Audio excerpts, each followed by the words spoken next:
धन्यवाद बच्चों, और अभिभावक गण को मेरा प्रणाम, नमस्ते, गुड मॉर्निंग, सुप्रभात, सत श्री अकाल।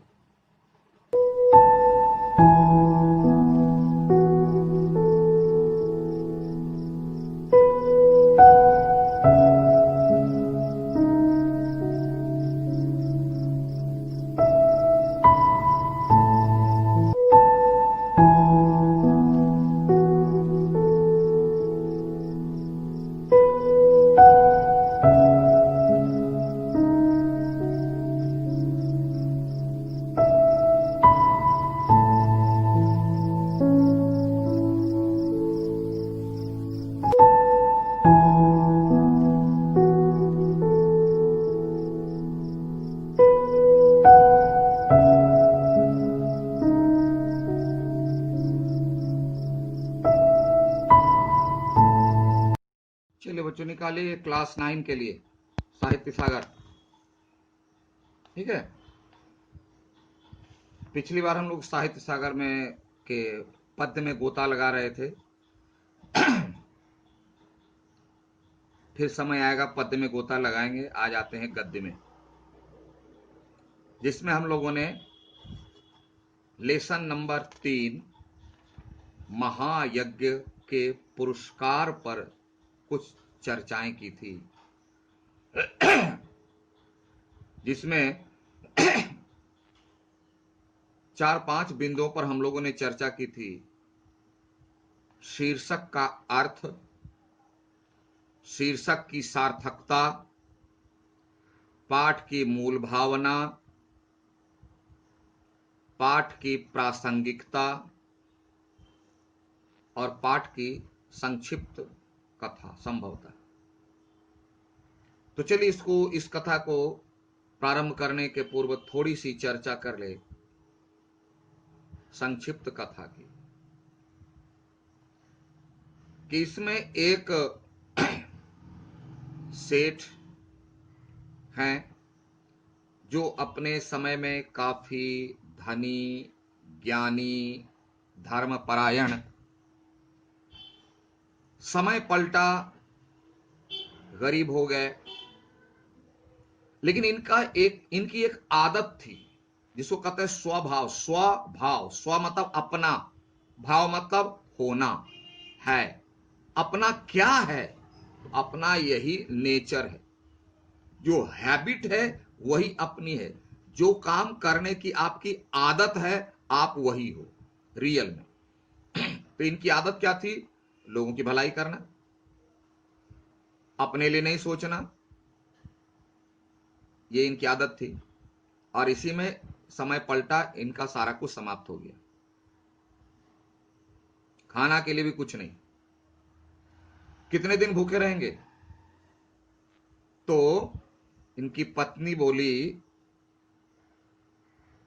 कि सेठ जी, कुंदनपुर गांव में, यानी वहां से काफी दूर एक दूसरा गांव था, एक सेठ जी हैं, इनसे भी बड़ा धन्ना सेठ। तो उनके पास जाकर के एक यज्ञ आप बेच दीजिए और कुछ खाने के लिए ले आइए। ध्यान देना, यज्ञ बेचना। हम तो सुने हैं टीवी, फ्रिज, घर, जमीन, ये सब बिक्री होती। यज्ञ बेचना, यज्ञ तो एक धार्मिक अनुष्ठान है, और सेठ ने बहुत धार्मिक अनुष्ठान किए, क्योंकि धार्मिक व्यक्ति थे भी। तो यज्ञ कैसे बेचा जाए, तुम्हारे मन में सवाल आएगा। तो थोड़ा एक घटना संक्षिप्त में उदाहरण के तौर पर आपको बताना चाहेंगे, कि आप अपने घर में किसी न किसी पुरोहित को बुला करके पूजा पाठ अवश्य करवाए होंगे, चाहे किसी भी धर्म में हो, कोई भी अनुष्ठान जरूर करवाए होंगे। तो आपके जो भी पुरोहित हैं, या फादर हो, या मौलवी साहब हो, या पंडित जी हो, कोई भी हो, आप उनके काम को अगर ध्यान से परखे होंगे, देखना नहीं है, देखना सामान्य, परखना मतलब इंस्पेक्टर की तरह, सीबीआई की तरह देखना, तो आपको ख्याल आएगा। और नहीं तो देख लेना कभी कि वो कुछ मंत्र पढ़ते हैं अपने धर्म के अनुसार, और उस मंत्र का सार यानी उसका थीम यही होता है कि हे ऊपर वाले, मैं जिनके लिए यह धार्मिक कार्यक्रम या अनुष्ठान करने आया हूं, इन्होंने मुझे बुलाया और मैं जो कार्य करूंगा, धार्मिक कार्य, यह मैं अपने लिए नहीं कर रहा हूं, यह हम अपने यजमान के लिए कर रहा हूं, अपने मालिक के लिए, जिन्होंने मुझे बुलाया उसके लिए कर रहा हूं। इसलिए इसका फल आप उनको देना। काम तो सारा, गाइड तो सारा करते हैं, गाइड सारा करने वाले होता है, पंडित हो, फादर हो या मौलवी साहब हो, लेकिन उसका जो रिजल्ट होगा, ऊपर वाला जो उसका रिजल्ट देगा अच्छे काम का, वो रिजल्ट किसको दीजिएगा? तो जो करवा रहे हैं। तो उसको कैसे मिलेगा? तो चूंकि पंडित जी करवाते हैं, फादर करवाते हैं, मौलवी साहब करवाते हैं, तो करने वाले को कर्ता कहते हैं और करने वाले को फल मिलता है। लेकिन वह ट्रांसफर होगा किसको? जो खर्च कर रहा है, जो करवा रहा है। तो इसके लिए वो कुछ मंत्र पढ़ते हैं ईश्वर से प्रार्थना के रूप में कि मैं उनके लिए काम कर रहा हूं, इसका जो रिजल्ट आप देना चाहते हैं मुझे नहीं, उनको दीजिएगा। और उनके बदले में यजमान यानी जो करवाते हैं वो उनको कुछ हैंडओवर करते हैं दक्षिणा के रूप में। दक्षिणा के रूप में, है ना? तो यह जो दक्षिणा हुई, यह उसी का फिजिकल फॉर्म है कि पंडित जी, मौलवी साहब, फादर ने जो धार्मिक अनुष्ठान किए, उसका जो ऊपर वाला परिणाम देगा, वह पंडित जी के पास ना रह जाए, मौलवी फादर साहब के पास ना रह जाए, वह जो करवा रहे हैं उसको मिले, और उसके बदले में पंडित जी, मौलवी साहब, फादर कुछ दक्षिणा के रूप में ले लेते हैं, और उसका प्राप्त फल उसको मिल जाता है। ये ईश्वर के सामने, ऊपर वाले के सामने संकल्प लिया जाता है। संकल्प को आज हम आधुनिक भाषा में कह सकें एग्रीमेंट, वचन, प्रॉमिस। तो जो चीजें आंखों से देखी जाने वाली है, तो उसके लिए पेपर पर एग्रीमेंट बनता है, और जो चीजें देखी जाने वाली नहीं है, हमारे हाथ में भी नहीं है, उसके लिए संकल्प लिया जाता है प्रभु के सामने, ऊपर वाला के सामने। तो यज्ञ धार्मिक अनुष्ठान है। तो धार्मिक अनुष्ठान का फल कौन देगा? हम आप तो दे नहीं सकते, यह तो ऊपर वाला ही देगा। तो ऊपर वाले के दिमाग में यह बात रहेगी ना कि ये तो मौलवी साहब कर रहे हैं, तो परिणाम मौलवी साहब को मिलेगा। लेकिन सामने जिसके लिए वो करवा रहे हैं, जिन्होंने मौलवी साहब से निवेदन किया कि साहब ऐसे ऐसे कर दीजिए, तो ऊपर वाला के समक्ष दोनों व्यक्ति प्रॉमिस करता है, संकल्प करता है। मौलवी साहब भी बोलते हैं, पंडित जी बोलते हैं कि हे भगवान, मैं अपने लिए यह धार्मिक अनुष्ठान नहीं कर रहा हूं, यह व्यक्ति हमारे यजमान है, वो करवा रहे हैं, क्योंकि ये जानते नहीं करना, इसलिए मैं कर दे रहा हूं, लेकिन इसका रिजल्ट, इसका फल आप मेरे यजमान को दीजिएगा। और इसके लिए जो मैं कर रहा हूं, परिश्रम, लेबर कर रहा हूं, तो इसके लिए मैं अपनी मजदूरी ले लूंगा, इसकी कीमत ले लूंगा, जो मुझे यजमान दक्षिणा के रूप में देगा, कीमत ले लूंगा। तो जैसे ही व्यक्ति जिस चीज की कीमत ले लेता है, तो उसका परिणाम उसको ट्रांसफर हो जाता है। जैसे यज्ञ का परिणाम ऊपर, तब उनके प्रभु के सामने ये प्रॉमिस होता है जिसको बोलते हैं संकल्प। तो ऐसे धार्मिक अनुष्ठानों का आज भी होता है। तारापीठ या कहीं मंदिर जाते हैं, कहीं मौलवी जाते हैं, किसी मजार पर जाते हैं, कहीं चर्च जाते हैं, कुछ हम अपनी फरियाद के लिए, तो कुछ वहां पर हम लोग संकल्प करते हैं और वहां दान देते हैं। कुछ काम करे, तारापीठ गए, पंडित जी को दान दे दिए, है ना, पंडे को दक्षिणा दे दिए, तो दक्षिणा क्यों दिए? कि आपने जो काम करा उसका रिजल्ट आपको ना मिला, आपने उसका रिजल्ट बेच दिया मुझसे, वह परिणाम मुझे मिलेगा और हम महसूस करते हैं हम तो बहुत धार्मिक व्यक्ति हैं। अरे पूजा किया पंडा जी, आप धार्मिक व्यक्ति कैसे हो गए? बोला नहीं, मैंने उन्हें दक्षिणा दी और जो उन्होंने कार्य किया उसका रिजल्ट मैंने ले लिया, खरीद लिया पैसे से, और ऊपर वाले के समक्ष वही कराते हैं संकल्प, बोलो, है ना, बोलो ओम ओम सर्वा, जो भी मंत्र पढ़ते हैं पंडित जी हमें पढ़वाते हैं। तो इस तरह से धार्मिक अनुष्ठान का परिणाम भी ट्रांसफर होता है और इसके लिए आवश्यक है दक्षिणा देना। याद आ गई बात? इसीलिए बिना दक्षिणा दिए पूजा नहीं करानी चाहिए। आप कुछ भी हो दीजिए, और बिना दक्षिणा के गुरु से ज्ञान भी नहीं लेना चाहिए। लेकिन आज हमारे बहुत सारे बंधु बोलते हैं नहीं देंगे दक्षिणा, आप मेरे बच्चों को पढ़ाइए लेकिन मैं दक्षिणा नहीं दूंगा, नहीं दूंगा। तो इसका परिणाम क्या होगा इस एग्जाम्पल से समझ लेना।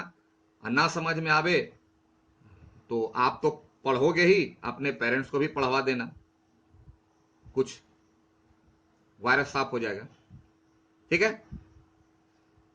तो सेठ जी वो बड़े धन्ना सेठ के पास गए, तो उतनी लंबी दूरी जानी है तो करेंगे क्या? पत्नी के पास तो कुछ है नहीं, घर में कुछ है भी नहीं, तो पत्नी जी पास पड़ोस से कुछ आटा पड़ोसियों से मांग कर लाई,